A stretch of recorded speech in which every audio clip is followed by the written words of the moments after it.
Hello everybody. I wanted to go ahead and provide a tutorial as a review for Chapter 3.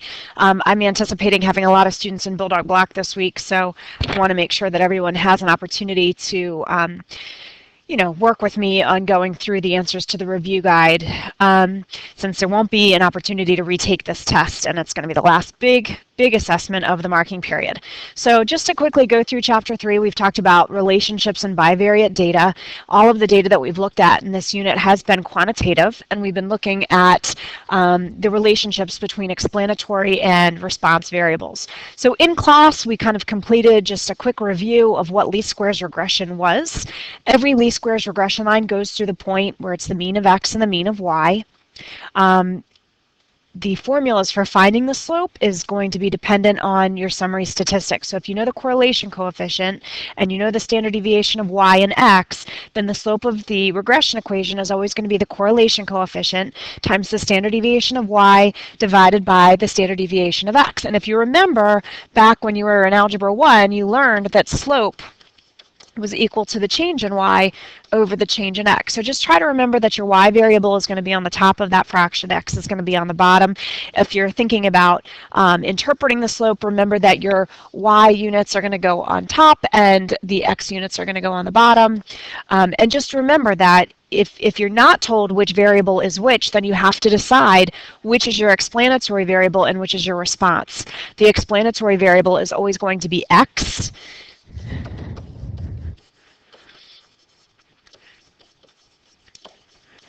And the response variable is always going to be y.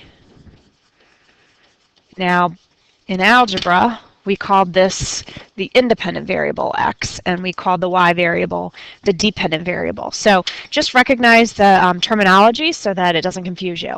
In terms of the y-intercept, if you know the slope of your line and then you know a point on the line, then you can just plug that information into your equation and solve for the y-intercept. In this case, since we know the point x bar y bar is on the line, then the equation for the y-intercept is just going to be y bar minus the slope times x bar. So again, try to remember, this is just the mean of y minus the slope times the mean of x. Instead of thinking of it in terms of a's and b's, I think that sometimes can be confusing.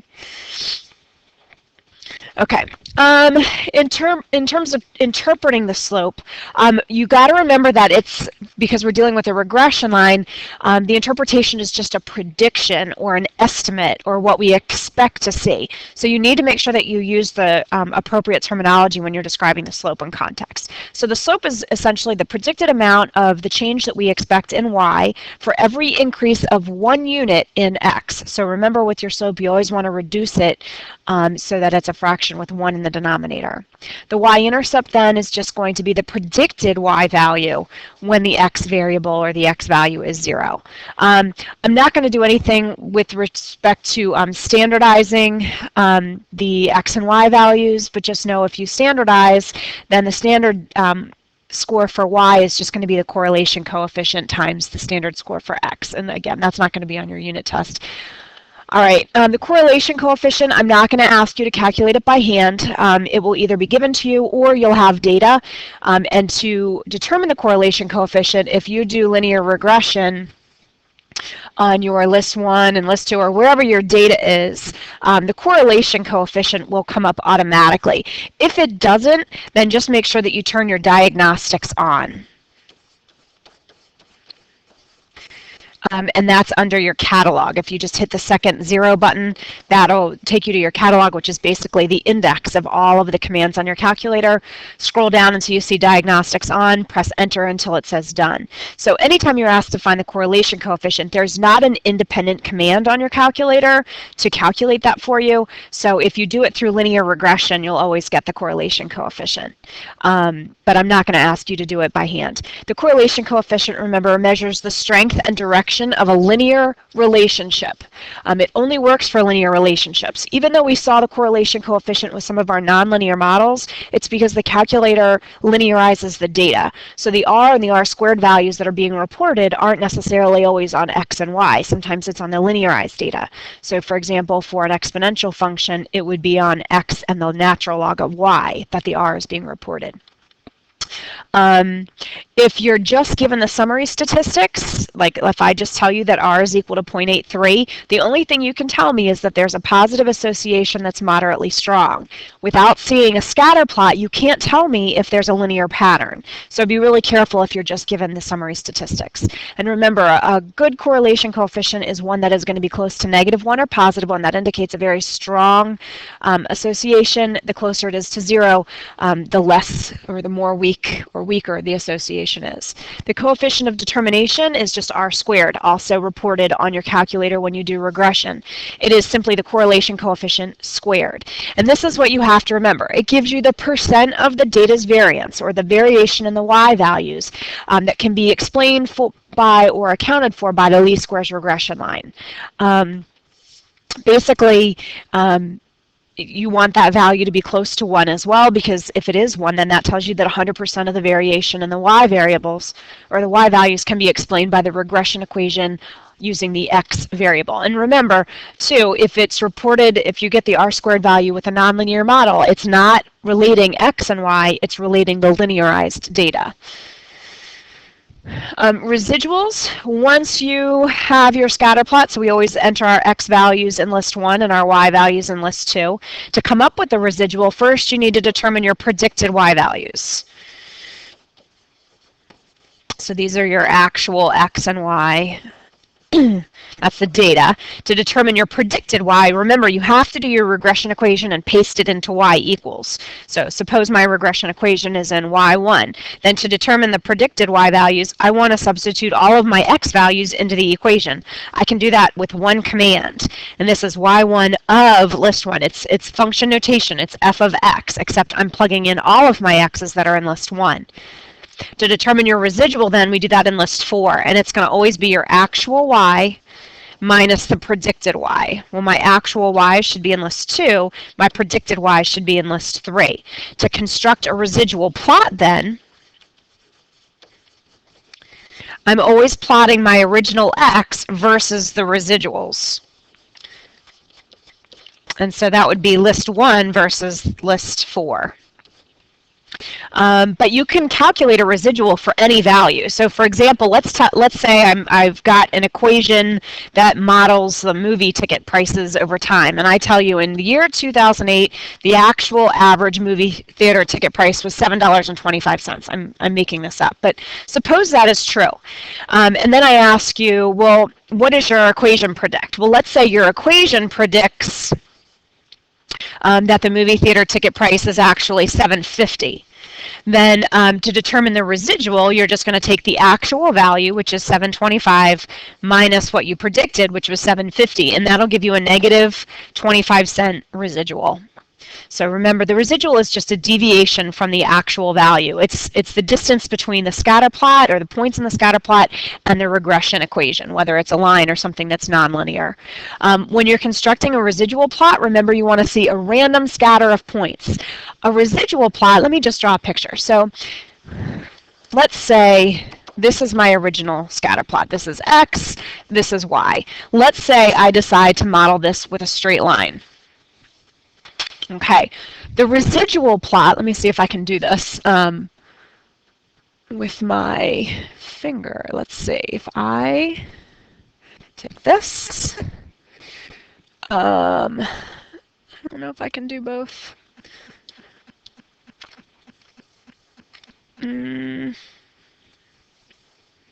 Okay, so if I group these two things together, or let me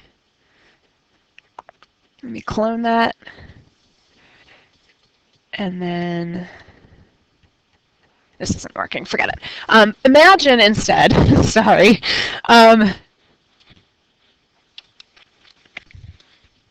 okay. So imagine instead, if I wanted to create a residual plot, all I'm going to do then is straighten out my regression line. So the horizontal line on any of your residual plots is just your regression equation. If it's a straight line, it's going to be obvious. If it's a curve, it's going to get straightened out. When I look at my residual plot then, I have noticed this point is a little bit above my line, so that's where the point is going to be. This point here is a little bit below, and then this is a little bit further, now it's getting a little bit closer. This point is almost on the line. So what I'm going to see is something like this in my residual plot. Obviously, I can see from the original scatter plot that a straight line is not going to model this curved data. The residual plot simply makes it more obvious. The same thing is true if I were to model with a curve. So for example, whoops, if I had curved data, and let's say, I don't know, let's say I try to model this with exponential. And let's say that's what my exponential model looks like. So if I were to look at the residual plot, my exponential model is now a straight line, and it's going to be that horizontal line. The plots, if I take a look at this point, notice how it's above the curve. This one's a little bit closer to the curve. This one also a little bit closer to the curve. Sorry, I'm a little bit not calibrated. This is going to be a little bit below, a little further below. That's actually way off. These are all way off. So I'm going to actually see something like that in my residual plot. Again, when you see a pattern, it tells you that your model is not a good fit for the data.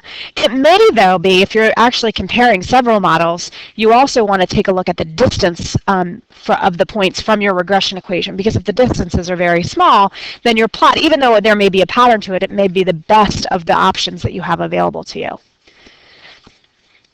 Okay, is there anything else I wanted to go through with us? Okay, linearization.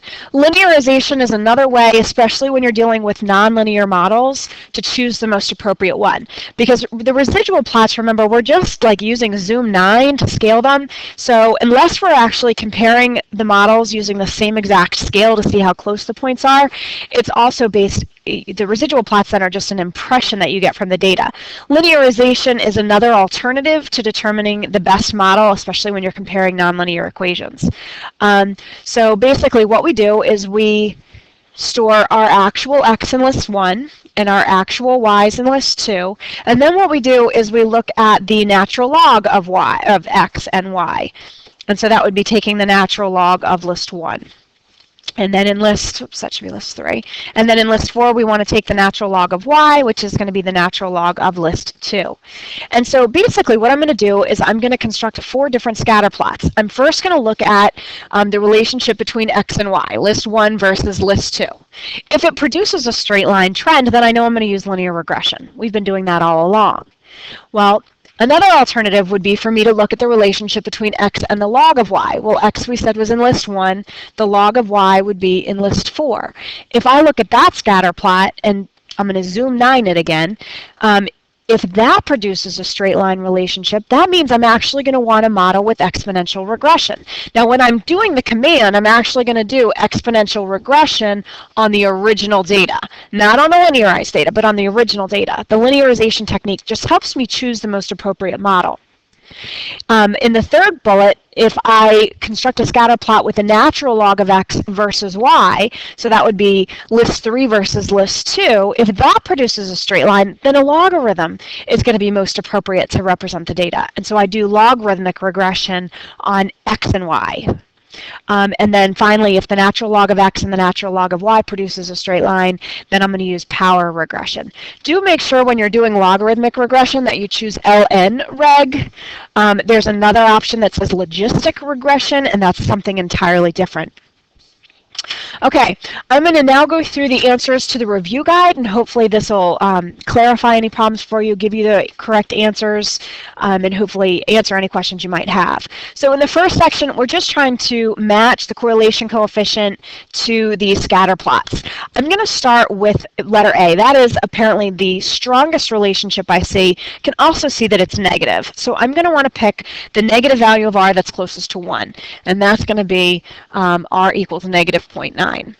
Okay, if I'm looking at all the rest of my scatter plots, I can see that B is also a negative association, and it's the next strongest. So again, I'm going to expect a negative correlation coefficient, and it's going to be the closest to negative 0.9, so I'm going to choose the negative 0.75.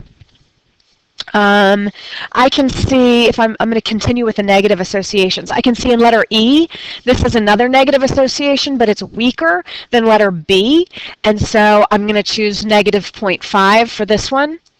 And letter F is probably the weakest negative association I can see, so I'm going to choose negative 0.1 for this one. Okay, and that's done. And then if I am looking, I've got letter C and letter D. I think in letter C that looks a little stronger than letter D, and it looks positive, but it's not very strong at all, so I'm going to call that 0.35, and I'm going to call letter D 0. Okay. In number 2, you're given some data. It says an insurance company conducts a survey of 15 of its life insurance agents. The average number of minutes spent with each potential customer and the number of policies sold in a week are noted for the agent in the table below. So you're given the table of average number of minutes spent with potential customers and the number of policies sold. In letter A, it asks which variable represents the explanatory and which is the response. Well, I would assume that the more time I spend with a customer, the more sales I'm going to have. So I'm going to let X be my explanatory variable, and I'm going to say that's the average number of minutes spent with the client, and Y will be my response variable, and that's going to be the number of policies sold. Okay. All right. It says to construct a scatter plot and then to describe the association between the variables. Make sure on your test that you're answering all the questions that are being asked of you so you can get full credit. I've already got the data in my lists, so I'm going to go ahead and construct a scatter plot. If I go to second y equals, I'm going to make sure I turn it on. I need to double check because other people are using my calculators in the class, so I want to make sure that I'm pulling my data from the appropriate lists. So I need to change that second list. And then I want to make sure I don't have anything in y equals that might compete with my scatter plot, and I'm going to use zoom 9 to construct my scatter plot. All right, so I'm just going to do a quick sketch. Might not be perfect, but you'll get the idea, right? All right, so I also want to make sure that when I'm constructing my scatter plot that I label my axes. So this is going to be the average number of minutes. And this is going to be the number of policies sold. And when you're describing the association between the variables, remember for a scatter plot, we're talking about the form, the direction, and the strength, and you need to talk about the context of the problem. So I can definitely see that there's a fairly strong positive association between the variables. So I'm going to go ahead. There is a strong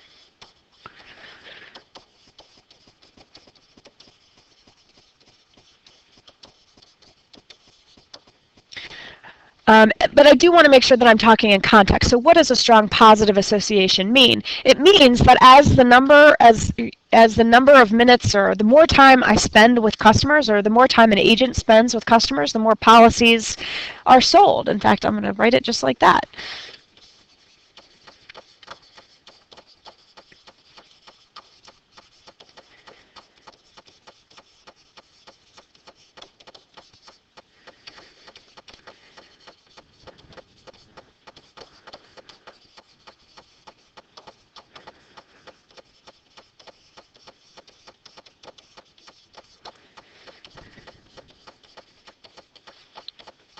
I also want to indicate the form of the association, and I'm going to go ahead and say that there appears to be a linear relationship.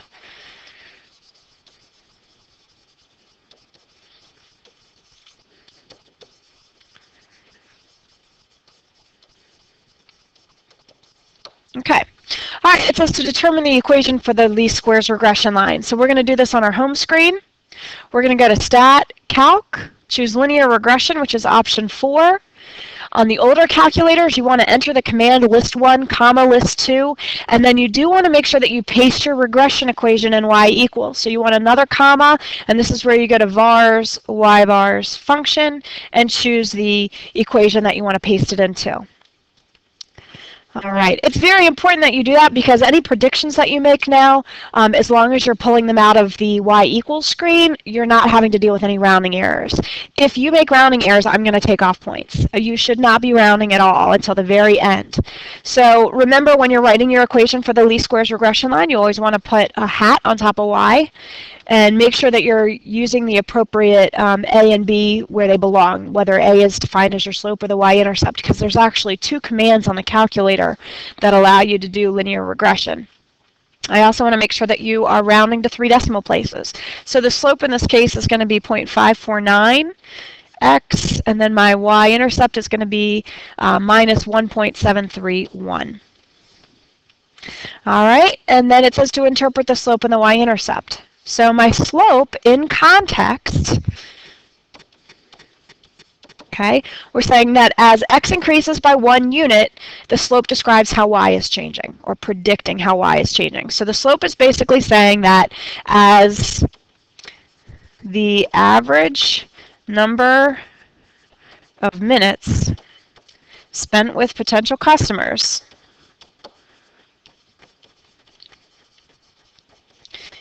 increases by 1 minute, the number of policies sold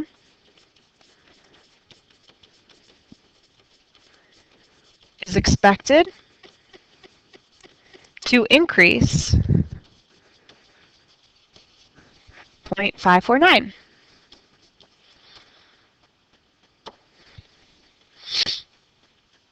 Okay, and then in terms of my y-intercept, and remember the y-intercept doesn't always make sense in a problem. In this case, it's negative. So basically what we're saying is if agents spend no minutes with a customer,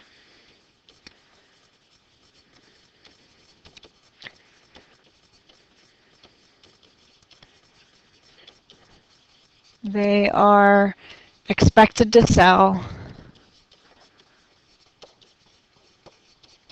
negative 1.731 policies.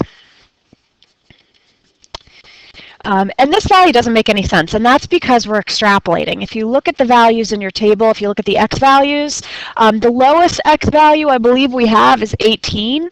So if we are predicting what happens when x is 0, that's well beyond the values in our table.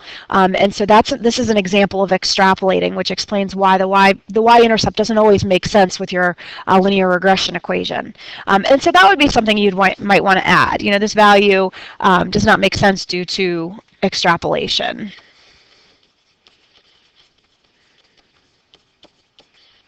Unreasonable due to extrapolation.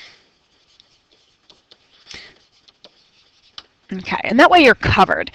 You've answered the question, but you're also recognizing that it's kind of an absurd number. All right, in letter E it says, what is the correlation coefficient? It's given to you. Remember, the correlation coefficient is R, and that's 0.884 if I round to 3 decimal places. But it also asks, what does this value tell us about the linear model? The value of R confirms our description of the scatter plot in part B. So it confirms there's a strong, or a fairly strong,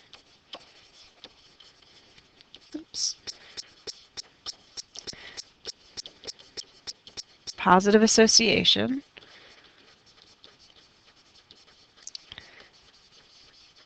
between, I'll just say the variables. I've already used the context of the problem. Okay, now it asks us to construct a residual plot. So there's two things that we're asked to do. We're asked to construct a residual plot and then answer a question. What does the residual plot tell us about the model? So the steps for constructing a residual plot mean that we have to go back into our lists. And what we want to do at the top of list 3 is to figure out what my equation would predict for all of the values of x. Well, remember, my equation is ny equals, so I'm going to go to vars, y vars, function, and I plugged it into y1. If you have not pasted your equation into y1, then you're not going to be able to do this command. So you have to make sure that your equation is there. And then I want to evaluate it at all the values of x, which are in list 1. Okay, and I can see if I'm just eyeballing it, the differences between list 2 and list 3 are pretty small. But I need to figure out exactly what those differences are. That's the residual. So in list 4, I have to do my actual y's minus my predicted. Well, the actual are in list 2, and the predicted are in list 3. Okay, and I want those values to be really close to 0 because I don't want there to be any differences. So to construct the residual plot, I'm going to go back into my scatter plot menu. And this time, instead of pulling list 1 and list 2, I want to do list 1 versus list 4. And if I do zoom 9, that's what my scatter plot or my residual plot looks like.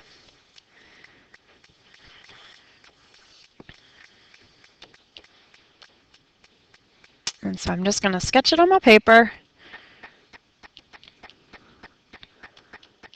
There's that little guy up there. All right, and there appears to be a random scatter. So there appears to be a random uniform scatter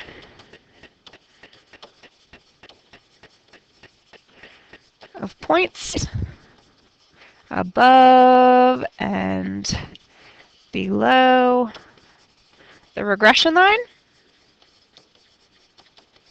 indicating it's a good fit.